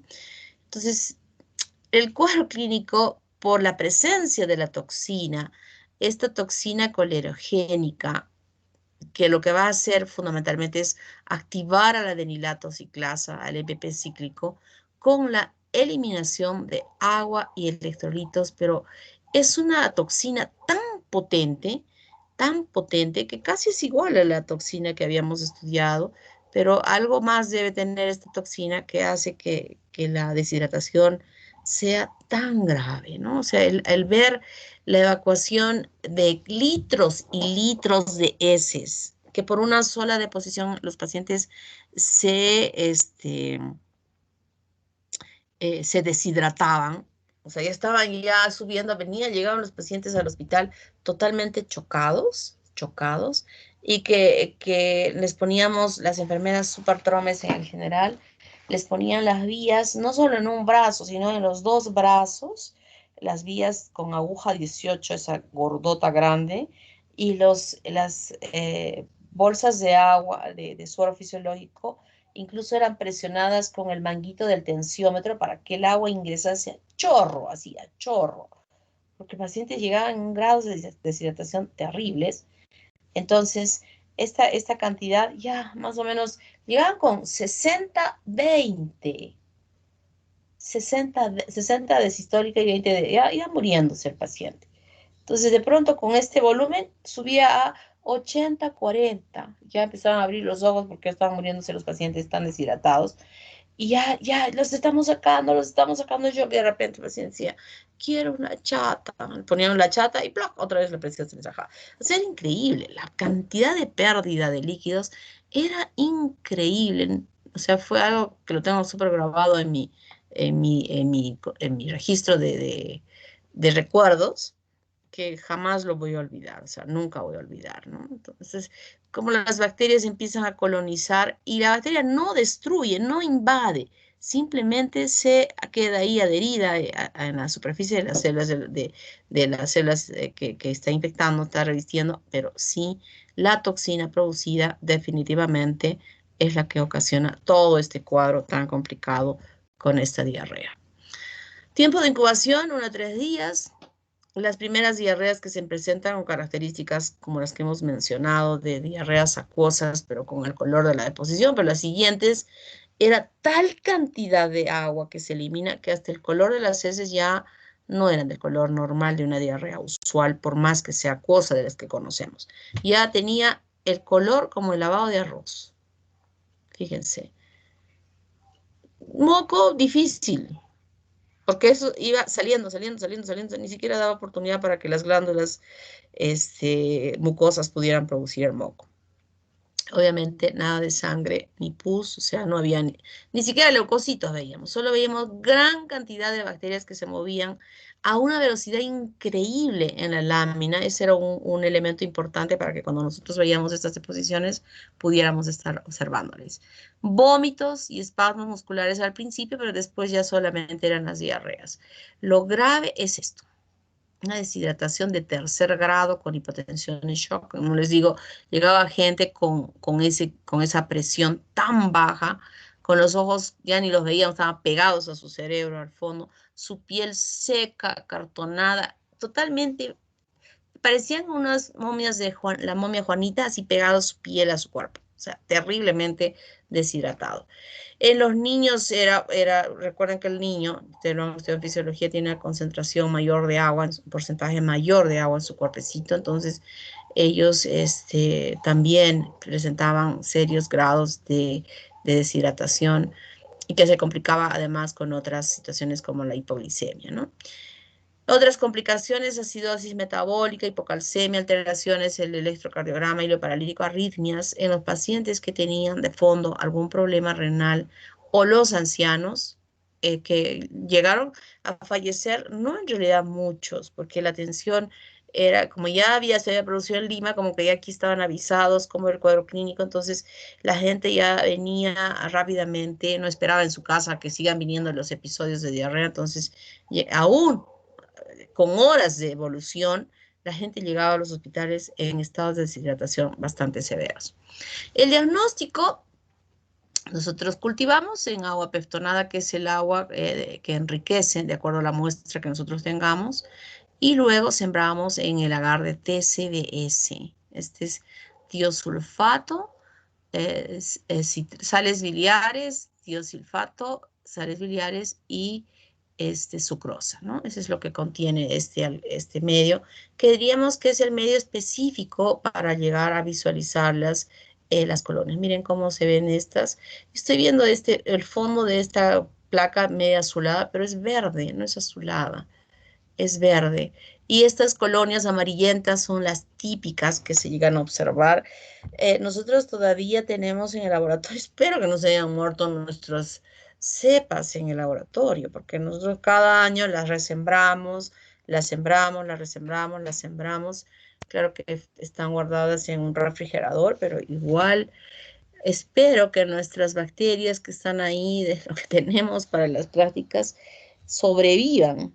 Si no sobrevive esta que yo tengo guardada desde la epidemia, triste porque ya no tendré la oportunidad de mostrar a los alumnos que vienen después el crecimiento de estas colonias, ya no las podremos ver. Ojalá que estén sobreviviendo en el laboratorio. Si no, ya fuimos. Ya no vamos a tener de dónde vamos a sacar a esta. Yo la tenía reservadita, imagínense, desde la epidemia del cólera, las tenía yo guardadas ahí en el laboratorio. Ojalá que queden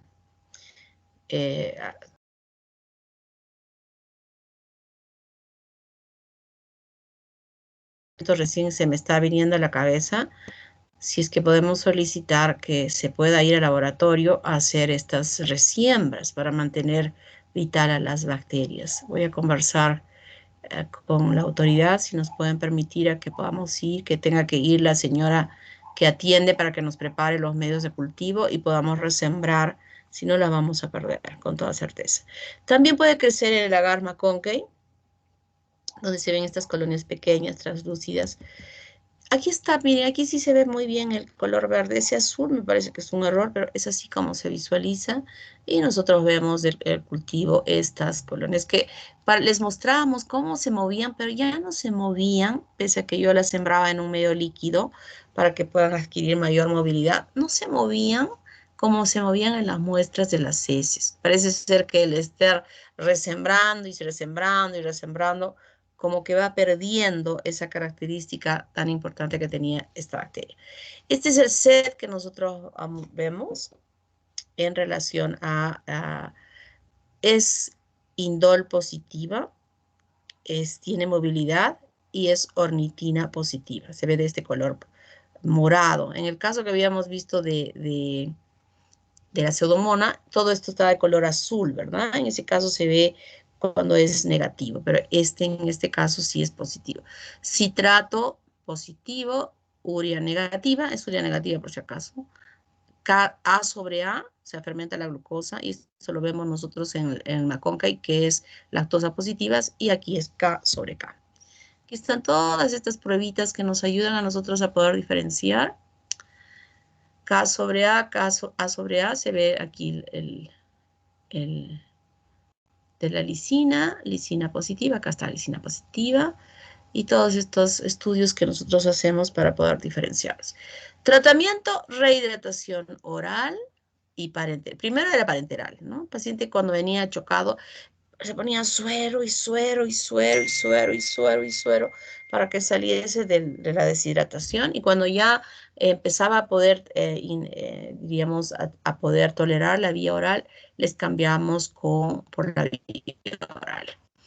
Y no sé si ustedes, no creo que nunca hayan visto, nosotros antes la glucosa venían unas botellas gordas, más o menos de unos 20 centímetros de diámetro, así de gordas, y que se estrechaban en la parte superior. Y así venían el suero o la dextrosa, venían así. Y en el hospital hasta ese tiempo, pese a que ya habían cambiado a la que hay ahora de plástico, parece que los guardaron para usar esto para, ahora ya no he visto, ahora ya les dan en unas jarritas el líquido para que vean, pero en ese tiempo se ponían esas botellas, los sueros para rehidratación oral. Entonces los pacientes tenían que estar tomando y tomando y tomando y tomando líquido, y claro, los sueros preparados, ¿no? Con electrolito, no solo era agua.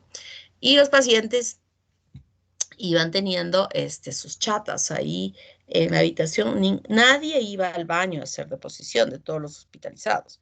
Nadie. Todos tenían que hacer en las chatas. Entonces el personal técnico ya tenía ahí en la puerta de la habitación, donde habían 6 camas en el Hospital General, ahí en la puerta tenían sus botellones de lejía, ¿no? Y antes de que vayan al baño se echaba la lejía a cada chata. las chatas llenas, en una sola posición, un montón. Las mantenían así con la lejía unos 10 minutos y luego las eliminaban al baño. Porque si no íbamos a seguir eliminando, imagínense, tremenda fuente de bacterias para que se conviertan en aguas servidas que luego iban, en ese tiempo no existía la planta de Cerro Verde ni nada, o sea, iban al río y contaminaban todas el agua que servía para irrigar las plantaciones, que en ese tiempo nadie comía nada crudo, nadie comía una lechuguita, no había lechuguita para comer, había, pero nadie comía, nadie compraba, porque era un riesgo comer algo crudo, todos estábamos espantados en infectarnos, ¿no? O sea, un cuidado, pero extremo, un cuidado extremo de no infectarse con esto, ¿no? Entonces, la gente, hasta que ya todo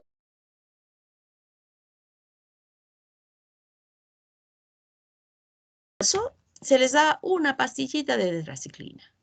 Esto ya las bacterias toditas muertas. Pero la acción no era por la presencia de la bacteria, sino por la toxina que había ingresado en todas las celulitas del tracto digestivo. Y hasta que no hubiese ese recambio celular, esas células tenían toda la capacidad de seguir actuando de esa forma. Entonces, cuando se produce el recambio celular normal del epitelio digestivo, que son cada 2, 3, 4, 5 días, en ese momento ya empiezan a disminuir progresivamente el número de posiciones hasta que finalmente ya todas están recambiadas, habiendo eliminado a todas aquellas que alojaban a esta toxina, ¿no? Entonces, la recuperación era progresiva hasta que ya no había nada. Había gente que alguna vez volvió, o sea, que volvían reinfectados. Entonces ya era una conchudez, ¿no? Era una conchudez porque todo, así como ahora, no sé si pagan en el Hospital General la atención por lo del COVID, no tengo la menor idea si la gente paga. Creo que sí están por el sismo. No tengo, mejor no digo nada porque de verdad no tengo ningún conocimiento respecto a esto. Pero en ese tiempo sí estaba segura de que no se pagaba. O sea, todo el tratamiento de las dextrosas que se empleaban 20, 30, 40 frascos de dextrosa, de suero fisiológico y con todos los electrolitos y todo eso que se empleaba, los cambios de venoclis, todo eso fue gratis. Entonces había gente que volvió, entonces el director, el jefe dijo, bueno, toda aquella persona que vuelva infectada va a pagar su segundo tratamiento. Y las enfermeritas, las internitas, enfermeritas, los estudiantes también.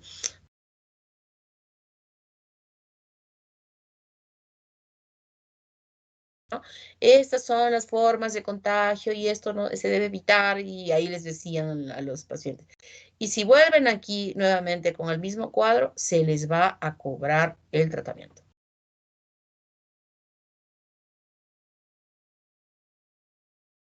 Ya no volver infectados porque no era justo, ¿no? O sea, tenían que cambiar hábitos para evitar la infección. Y fíjense, cambiando hábitos es que hemos podido controlar esa pandemia.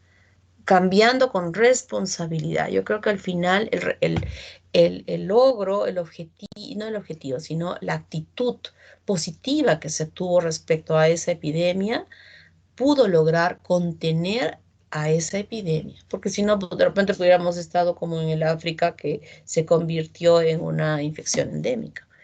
La gente en ese momento asumió con responsabilidad cómo podíamos controlar que ya no se llegue a producir esta infección.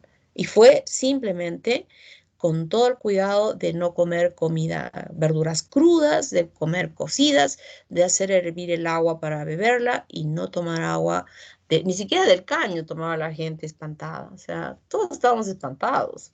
O sea, pensar que nos pudiésemos infectar, yo estaba traumada en ese tiempo mis hijos eran pequeñitos. Decía, Dios mío, se infectan.